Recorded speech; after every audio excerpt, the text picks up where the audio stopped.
Présentation de l'ouvrage Moody, pêcheur d'hommes, James E. Siorday.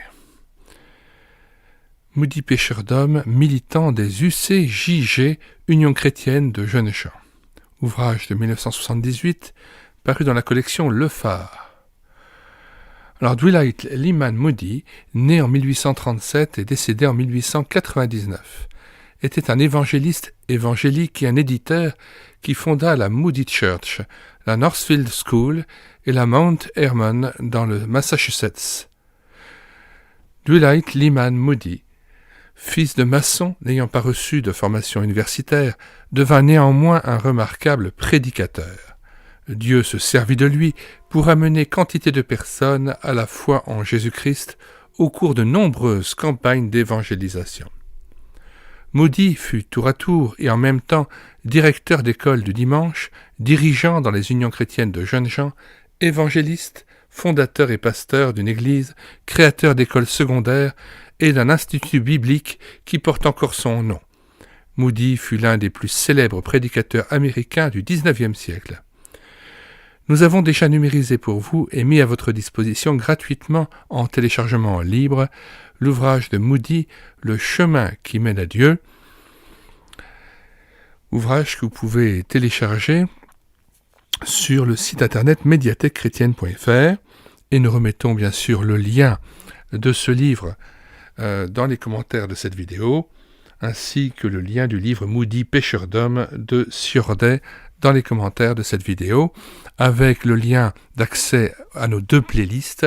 La première, Évangélisation réveil spirituel, qui regroupe plus de 50 ouvrages destinés à l'évangélisation et au réveil spirituel, et le lien d'accès à une autre playlist, Témoignages et biographies, où là vous avez plus de 60 livres que vous pouvez télécharger gratuitement et qui portent sur ce thème du témoignage et des biographies ou des autobiographies de personnes. Nous lisons maintenant l'avertissement de la première édition. Le centenaire de la naissance de Dwight Moody a été commémoré avec émotion en 1937 par tous ceux qui se rappellent à quel point les destinées de l'évangélisation au XIXe siècle ont été liées au ministère d'un laïc de très simple origine.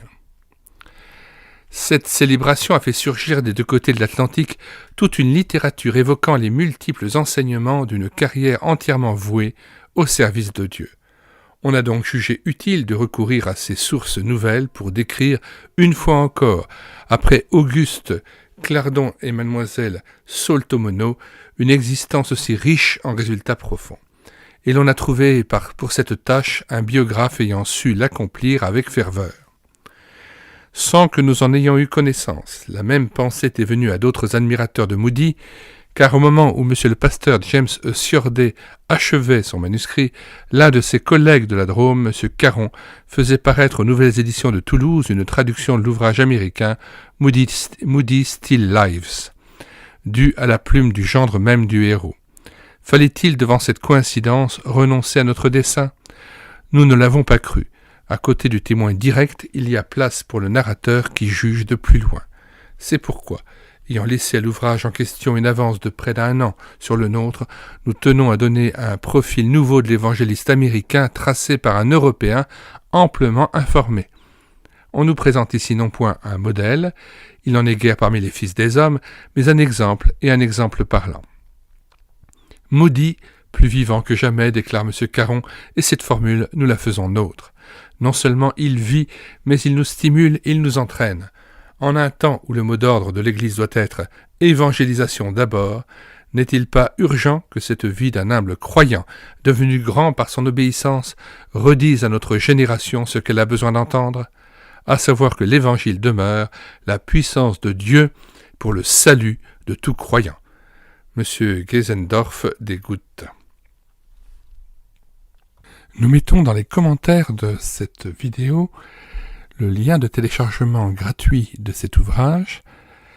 Le téléchargement se fera à partir du site internet médiathèquechrétienne.fr, site que j'ai bâti en synergie avec cette chaîne YouTube Elle écoutait sa parole, afin d'assurer la réédition numérique des ouvrages chrétiens épuisés et non réédités, comme l'était cet ouvrage Nous vous invitons donc à vous rendre sur le site internet médiathèquechrétienne.fr afin de pouvoir profiter et de pouvoir télécharger gratuitement les 1000 ouvrages que nous avons déjà numérisés et mis à votre disposition. Il n'est nul besoin de s'inscrire, vous pouvez directement accéder à partir de la page d'accueil à l'onglet Livres et là regarder les dizaines d'auteurs et les centaines d'ouvrages qui sont déjà disponibles en téléchargement gratuit. Si vous voulez connaître les différents ouvrages que nous numérisons tous les jours et présentons sur cette chaîne YouTube à l'écouter sa parole, les audiobooks que nous prenons en charge, les albums ou BD que nous lisons avec caméra de document, mais aussi les cantiques que nous mettons en parole, afin de nourrir votre louange individuelle ou en assemblée, abonnez-vous à cette chaîne YouTube à l'écouter sa parole. Nous vous disons au revoir et à bientôt.